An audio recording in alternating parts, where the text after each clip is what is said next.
ప్రధాని నరేంద్ర మోదీ గారు బంగారు కొనొద్దు, ఆయిల్ వాడొద్దు, బండ్లు వాడొద్దు, కార్లు వాడొద్దు అని కొన్ని పొదుపు మంత్రాలను చెప్పిన తర్వాత బై డిఫాల్ట్‌గా వాటిని మన రాష్ట్రంలో ముఖ్యమంత్రి, ఉప ముఖ్యమంత్రి చంద్రబాబు, పవన్ కళ్యాణ్ గారు అందిపుచ్చుకుంటారు. అది ఊహించినదే వాళ్ళు అందిపుచ్చుకున్నారు.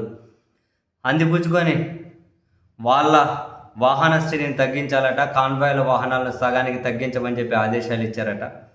కాన్వాయ్‌ల వాహనాలైనా లేకుంటే వీకెండ్ అయితే హైదరాబాద్‌కి వచ్చిపోయే ప్రత్యేక విమానాలు, హెలికాప్టర్లు కూడా తగ్గుతాయేమో తెలియదు.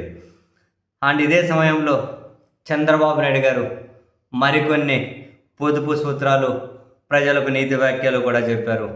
చాలా అద్భుతాలు ఉన్నాయి, తెలుసుకోవాలి. ఆయన చెప్పిన వాటిలో కీలకమైన విషయాలు point to point Telugu Desam party పత్రికలు ఫ్రంట్ పేజీలు రాసుకుంటూ వచ్చాయి. చంద్రబాబు గారు చెప్పింది ఏంది? అధికారంలో ఉన్నవాళ్ళు, ప్రజాప్రతినిధులు భారీ కాన్వాయ్తో వెళ్ళడం ప్రతి ఒక్కరికి ఫ్యాషన్ అయిపోయిందట. కాన్వాయ్ వాహనాల సంఖ్య తగ్గించుకోవాలట. ప్రతి ఇల్లు, పొలంలో సౌర ఫలకాలు ఏర్పాటు చేసుకొని విద్యుత్ ఉత్పత్తి చేసుకోవాలి. ఆ విద్యుత్తును మీ అవసరాలకు ఉపయోగించుకోగా మిగిలినది అమ్ముకొని ఆదాయం పొందాలి. పొదుపు చేసుకోండి, అనవసర ఖర్చులు తగ్గించుకోండి.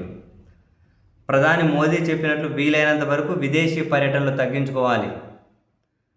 చాలామంది సెలవులు వచ్చాయంటే అమెరికా, ఆస్ట్రేలియా తదితర దేశాలకు వెళ్తూ ఉన్నారు. అక్కడికంటే మంచి ప్రాంతాలు మన ఆంధ్రప్రదేశ్లో, అంటే అమెరికా, ఆస్ట్రేలియా కంటే చాలా మంచి ప్రాంతాలు ఆంధ్రప్రదేశ్లో ఎన్నో ఉన్నాయి, మీకు తెలియదా? కాశ్మీర్ కంటే అందమైన ప్రదేశం మన అరకే కదా. గోదావరిలో పోలవరం నుంచి పాపికొండల వరకు వెళ్ళండి. అంతకు మించిన సుందర ప్రాంతం ప్రపంచంలో ఎక్కడా లేదు.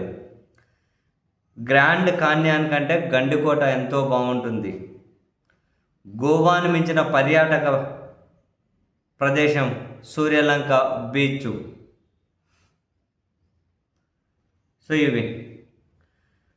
అండ్ పెట్రోల్, డీజిల్ వినియోగం తగ్గించాలట. సంక్షోభాల సమయంలో ప్రజలు బాధ్యతగా ఉండాలట. పెట్రోల్, డీజిల్ సమస్య ప్రభుత్వాలు చూసుకుంటాయి, మాకు సంబంధం లేదు అని బాధ్యత లేకుండా ప్రజలు ఉండకూడదట. ప్రజల మైండ్ సెట్లో కూడా మార్పు రావాలట. స్థానికంగా ప్రతి అవకాశాన్ని ఉపయోగించుకొని మీ మైండ్ సెట్లో మార్పు రావాలి. ప్రజల బాధ్యతగా ఉండాలి. అన్ని ప్రభుత్వాలు చేస్తాయంటే కుదరదట. సో నరేంద్ర మోదీ గారి కొనసాగింపుగా మన ముఖ్యమంత్రి గారు మరికొన్ని కూడా చెప్పారు. సో అందరూ పాటించండి.